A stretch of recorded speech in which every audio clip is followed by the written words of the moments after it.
debate is Awami League a political party? If they can kill. বাংলাদেশের রাজনৈতিক দল ও সংগঠন এবং এর কার্যক্রম নিষিদ্ধের সুযোগ রেখে আইনে সংশোধন আনার বিষয়ে উদ্বেগ জানিয়েছেন জাতিসংঘের মানবাধিকার বিষয়ক হাই কমিশনার ভলকার তুর।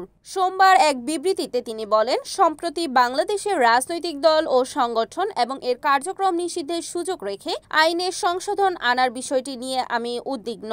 জাতিসংঘের মানবাধিকার প্রধান আরও বলেন, এই ধরনের পদক্ষেপ অযৌক্তিকভাবে মানুষের অধিকার, মত প্রকাশের স্বাধীনতা এবং সমাবেশের স্বাধীনতাকে বাধাগ্রস্ত করছে।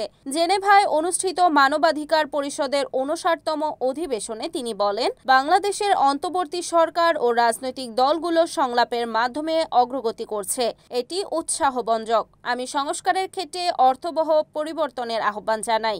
এতে অবাধ ও অন্তর্ভুক্তিমূলক নির্বাচনের পরিবেশ তৈরি হবে। তিনি বলেন, সাম্প্রতিক যে আইনি পরিবর্তনের মাধ্যমে রাজনৈতিক দল ও সংগঠনের সব কার্যক্রম নিষিদ্ধ করার সুযোগ সৃষ্টি হয়েছে তা নিয়ে আমি উদ্বিগ্ন।